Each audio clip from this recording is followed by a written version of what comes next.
Hi friends, welcome to ఒరే మచ్చా YouTube channel. ఇంగ్లాండ్తో జరిగిన test సిరీస్లో అద్భుతంగా రాణించిన ఈ ఐదుగురు ప్లేయర్లు బంగ్లాదేశ్తో జరగబోయే రెండు టెస్టులకు మాత్రమైతే చోటు లభించడం చాలా కష్టంగా ఉందని కూడా చెప్పుకోవచ్చు. ఆ ప్లేయర్లు ఎవరు, ఎందుకని చోటు లభించలేదు అనే విషయాల గురించి పూర్తి డీటెయిల్ తెలుసుకునే ముందు మా ఛానల్ సబ్స్క్రైబ్ చేసుకోండి. పక్కన ఉన్న బెల్ ఐకాన్ మాత్రమైతే క్లిక్ చేసి పెట్టుకోండి. ఫర్దర్గా మేము వీడియోలు అప్లోడ్ చేసినప్పుడు మీకు నోటిఫికేషన్ వస్తుంది.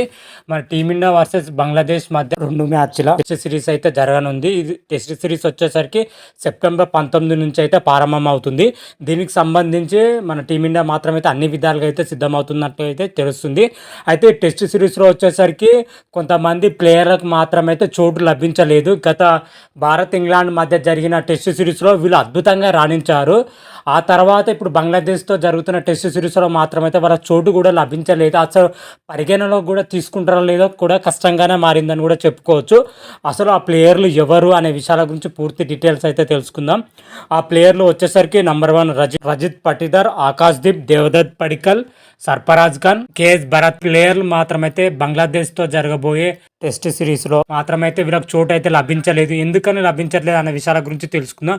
ముందు అయితే సర్ఫరాజ్ ఖాన్ విషయానికి వచ్చినట్లయితే దేశవాళీ క్రికెట్లో అద్భుతంగా రాణించిన సర్ఫరాజ్ ఖాన్ ఇంగ్లాండ్తో జరిగిన టెస్ట్ సిరీస్లో ఆడడం జరిగింది. ఆడిన 3 మ్యాచ్ల్లోనూ అద్భుతమైన ఆట తీరుతోనైతే మెప్పించడం జరిగింది. కేవలం 3 మ్యాచ్లు 5 ఇన్నింగ్స్లు ఆడిన సర్ఫరాజ్ ఖాన్ 200 పరుగులు చేయడం జరిగింది. ఇది 3 మ్యాచ్లో వచ్చేసరికి 3 హాఫ్ సెంచరీలు అయితే చేయడం జరిగింది. అద్భుతమైన ఆట తీరుని అయితే కనబరచని చెప్పుకోవచ్చు. ఓవరాల్గా సర్ఫరాజ్ ఖాన్ 50 సగటుతోనే ఆడడం జరిగింది. ఇంత పర్ఫార్మెన్స్ చేసిన మన సర్ఫరాజ్ ఖాన్ వచ్చేసరికి బంగ్లాదేశ్తో జరగబోయే టెస్ట్ సిరీస్లో చోటు లభించడం చాలా కష్టంగానే ఉందని చెప్పుకోవచ్చు. అదేవిధంగా కేఎస్ భరత్ విషయానికి వచ్చినట్లయితే కేఎస్ భరత్ ఇంగ్లాండ్తో జరిగిన టెస్ట్ సిరీస్లో కీపింగ్ పొజిషన్లో చోటు లభించడం జరిగింది. ఇప్పుడు రిషబ్ పంత్ రీఎంట్రీతో నా చోటు కష్టంగానే కనిపించిందని చెప్పుకోవచ్చు. అయినా కూడా కేఎస్ భరత్ ఇంగ్లాండ్తో జరిగిన టెస్ట్ సిరీస్లో అనుకున్నంత స్థాయిలో రాణించలేదు. అది కూడా పెద్ద మైనస్కి అయితే మారడం జరిగింది కేఎస్ భరత్కు. బంగ్లాదేశ్తో జరగబోయే టెస్ట్ సిరీస్లో చోటు లభించే చాలా కష్టం అని చెప్పుకోవచ్చు. అదేవిధంగా రజిత్ పటిదార్ విషయానికి వచ్చినట్లయితే రజిత్ పటిదార్ రీసెంట్గానే ఐపీఎల్లో మాత్రమైతే అద్భుతంగా రాణించడం జరిగింది. అయినా కూడా బంగ్లాదేశ్తో జరగబోయే టెస్ట్ సిరీస్లో మాత్రమైతే చోటు లభించడం చాలా కష్టం. అంతకుముందుకు ఇంగ్లాండ్తో జరిగిన టెస్ట్ సిరీస్లో కూడా సూపర్గా రాణించడం జరిగింది. అయినా కూడా ఇప్పుడు చోటు లభించడం అసలు పరిగణన కూడా తీసుకోవడం చాలా కష్టం అని చెప్పుకోవచ్చు. మిడిల్ ఆర్డర్లో బ్యాట్మెన్లో సీనియర్ ప్లేయర్లు ఉండడంతో రజిత్ పటిదార్కి మాత్రమైతే చోటు లభించడం చాలా కష్టం అని కూడా చెప్పుకోవచ్చు.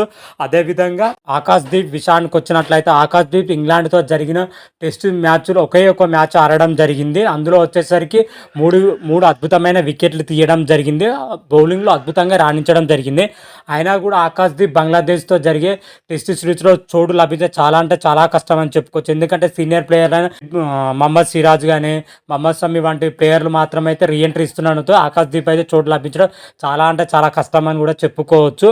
అదేవిధంగా దేవదత్ పడిక్కల్ విషయానికి వచ్చినట్లయితే దేవదత్ పడిక్కల్ కూడా ఇంగ్లాండ్తోనే ఒకే ఒక టెస్ట్ ఆడడం జరిగింది. చివరి టెస్ట్లో ఆ మ్యాచ్లో వచ్చేసరికి 65 పరుగులతో అద్భుతంగా రాణించాడు దేవదత్ పడిక్కల్. అయినా కూడా మన దేవదత్ పడిక్కల్ బంగ్లాదేశ్తో జరిగే టెస్ట్ సిరీస్లో చోటు లభించే చాలా కష్టం. ఎందుకంటే దేవదత్ పడిక్కల్ వచ్చేసరికి మిడిల్ ఆర్డర్ పొజిషన్లో బ్యాటింగ్ చేసే అవకాశం ఉంటుంది. కాబట్టి మిడిల్ ఆర్డర్లో చూసుకుంటే చాలామంది సీనియర్ ప్లేయర్ ఉండడంతోనే అతను కూడా చోటు లభించడం చాలా కష్టంగానే ఉంది. ఓవరాల్గా ఈ 5 ప్లేయర్లు మాత్రమైతే బంగ్లాదేశ్తో జరిగే టెస్ట్ సిరీస్కి మాత్రమైతే దూరమయ్యే అవకాశాలు అయితే క్లియర్ కట్గా అవుపిస్తున్నారు. వీరి ప్లేస్లో వచ్చేసరికి సీనియర్ ప్లేయర్లు అయితే బరిలో దిగే అవకాశం అయితే కనిపిస్తుంది. మనకి వీళ్ళు నలుగురిలో చూసుకుంటే సర్ఫరాజ్ ఖాన్ ఒకనికే చోటు లభించే అవకాశం అయితే ఉంది. మరి అది కూడా లభిస్తుందో లేదో అయితే మరికొద్ది రోజులు అయితే వెయిట్ చేయాల్సిందే.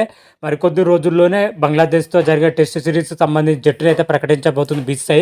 అప్పుడైతే మనకు క్లియర్ కట్గా అయితే తెలిసిపోతుంది ఈ 5 ఎవరికి ప్రైజ్ లభిస్తుంది అనే విషయాల గురించి.